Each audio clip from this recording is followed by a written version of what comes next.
Hello, friends, and welcome to the astrology forecast for the week of June 16th, 2025. I'm Molly Flowers.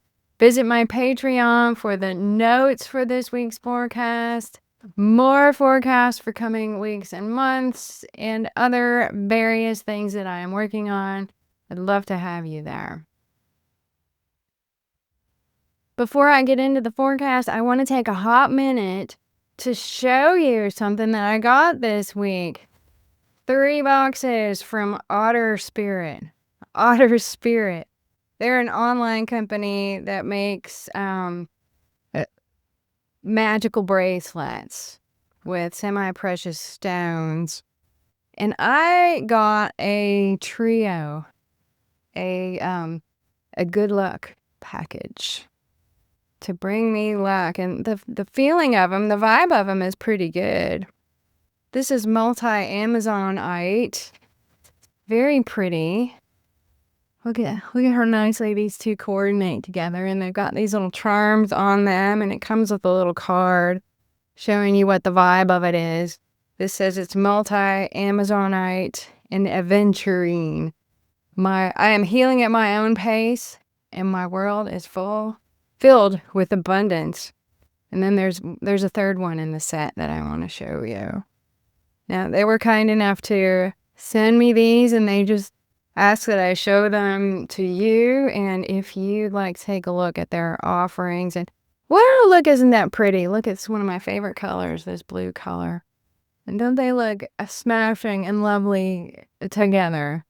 If you want to support my work on Patreon and on YouTube and get some sweet jewelry at a discount, just use the code that I'm going to put in the descriptions. Grab yourself some lovely bracelets and enjoy your good luck or whatever vibe you choose. Now, let's get into this week's forecast. I'm very excited to tell you about the astrology this week, because we all need to know about the green and red days for this week. Green days are days when there's opportunity, the flow is a little better, you'll find that your luck kicks in a little bit more, and it's easier to move forward. This week, those days are Monday the 16th and Thursday the 19th through Saturday the 21st. The red days, when there is friction, challenges, tension, drama, and you need a bit more awareness to navigate the red days. All this week is red days. That is just how the cookie crumbles this week in June. We've been going through a big red streak of days, and we are almost through it by the time that we get to this week. So let me get into the specifics, and then you will be well informed of what's coming up as we move through the week of June 16th, 2025. It's Summer Solstice week. Happy Summer Solstice. As the longest day of the year approaches, we are almost out of the woods when it comes to the Jupiter transits that have colored most of June red. Jupiter squares Neptune and in conjuncts Pluto this week, throwing a cloud of confusion into our worlds. And Mars introduces some tension this week as well. Lean into opportunities to expand and explore, as Mars is going to sextile Jupiter. These are the green days, especially Thursday through Saturday. But don't force the issue, because some things are just going to encounter obstacles and problems no matter what. So don't bang the puzzle piece and don't force the issue. If something isn't working, my advice is take a step back from it. Let this energy pass by and then make another try later on in June or even in July. Like let things shift before you go for it again, perhaps. Any matters delayed to next week or beyond is probably going to be for the best. So let's talk about work and ambition this week. June 17 through 22nd, Mars enters the picture and sets up two, not one, but two formations called yods. A yod is an aspect formation. It's if you're not into aspects, if you're not into the technical stuff, just close your ears and don't worry about it. It's not that important because I'm going to tell you what it means. A yod shows a need to thread the needle. It shows a narrow path forward. You got to find that Goldilocks place and move carefully with awareness through this period of time. Okay, so there's two yods. One of them has as its apex, which is the point. A yod is kind of shaped like a pointy triangle. And the point of yod 1 has Mars at the point, at the apex. That's what we call an apex planet. This means, with Mars being Virgo right now, this means the details matter a lot. Focus on the details, but don't lose the big picture. It's walking that narrow path between focusing on the details, but without losing the big picture. It's about finding that balance. There's a second yod with Pluto at the apex, and this shows a huge potential for transformation. So move carefully through things that are ending or shifting from one form to another. Move carefully through financial dealings and financial matters too, as Pluto is a financial planet. The signs most affected by Mars's involvement with these yods are going to be Cancer, Aquarius, Sagittarius, Scorpio, Virgo, Pisces, and I'm going to add Aries in there too. Aries, because Mars rules Aries and Mars rules Scorpio. So we're talking about the signs that are occupied as well as the signs that the key planets in this formation rule. All right, so I think I covered all the bases there. Getting things done can be a challenge with so much turbulence in the vibe. But here are some good days for communication and logistics. Those are going to be June 19th and June 20th, so closer to the end of the week. Let's talk about love and connection this week. Different beliefs, philosophies, or approaches can cause some difficulty relating to others. That's the nature of Jupiter issues, which we are experiencing now. Jupiter recently just moved into Cancer last week, but and that's a good thing. Jupiter is exalted in Cancer, and that means Jupiter expresses very comfortably in Cancer. But Jupiter makes a couple of stressful contacts to other planets as soon as it stepped through the door through Cancer. And that is what we are working through this week. And that's what we are starting to come to the end of and move into regular Jupiter and Cancer energy, which makes for pretty good energy, easy growth. So let's talk about love and connection. Yeah. So different beliefs for now, this week, different beliefs, philosophy, or approaches cause difficulty relating to others. On the one hand, some people view an issue through the lens of emotion, and someone else may view it through pure logic. They can't relate with each other. Or one is traditional and the other is more radical, more screw it all in their approach. Both may be right in their own way, but they have trouble making that meeting of the minds. One is looking to the past and the other is looking more to the future. Again, trouble creating that meeting of the minds. The signs most affected by this are going to be Cancer, Aquarius, Sagittarius, Scorpio, and Pisces. So let's talk about health and well-being and energy.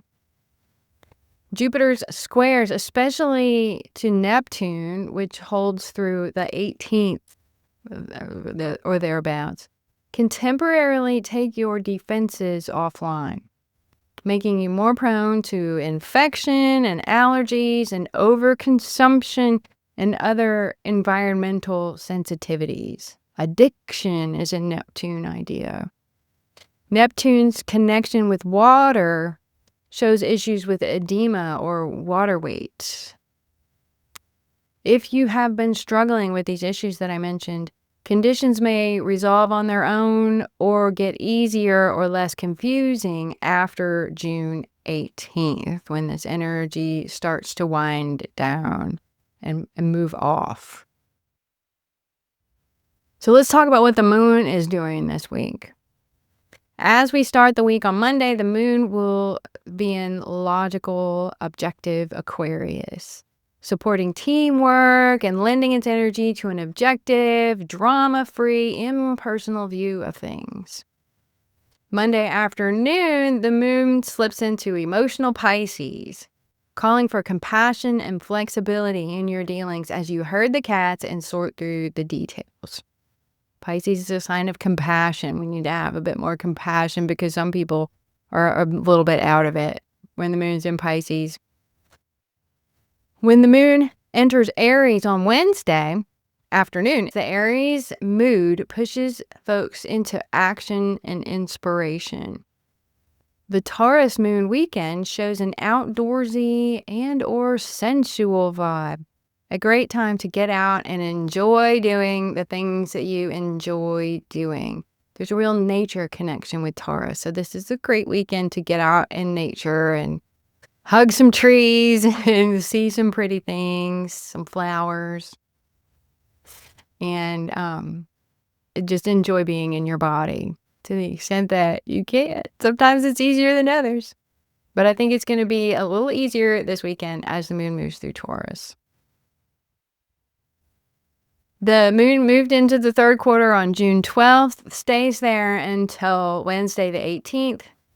This is the winding down of the first week of the waning moon, where it's kind of a high energy, high activity vibe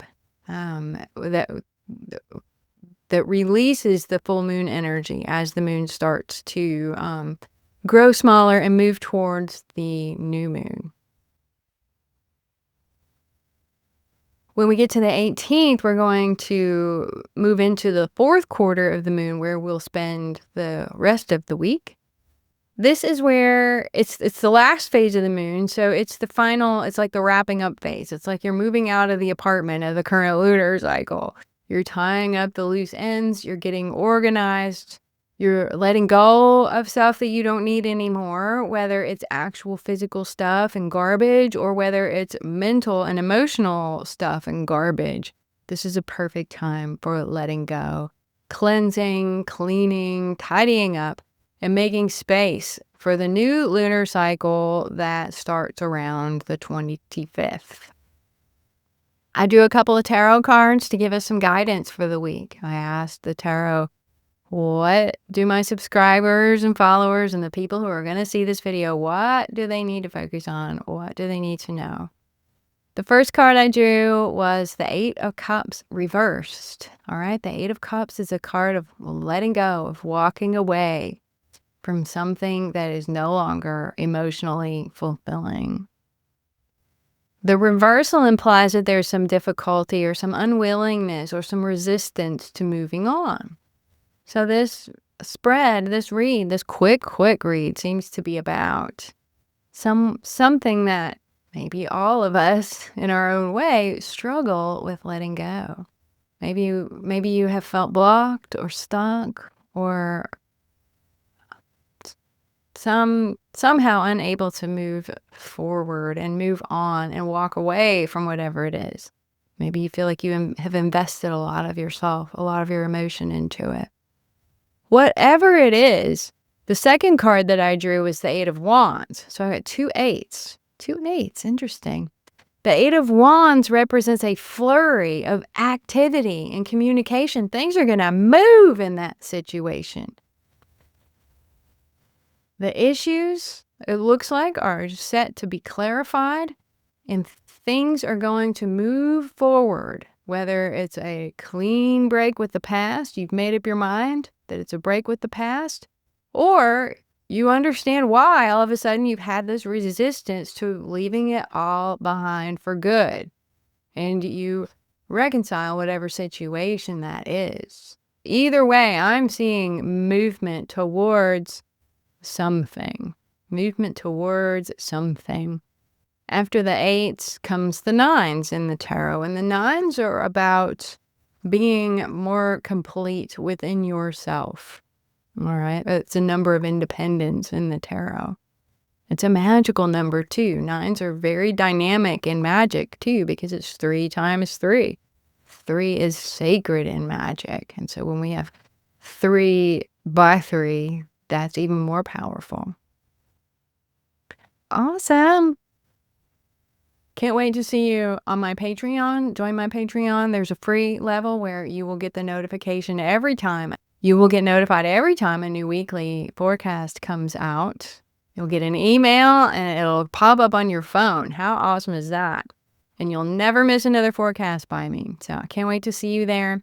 Have a wonderful week, and I'll see you again next week. Bye.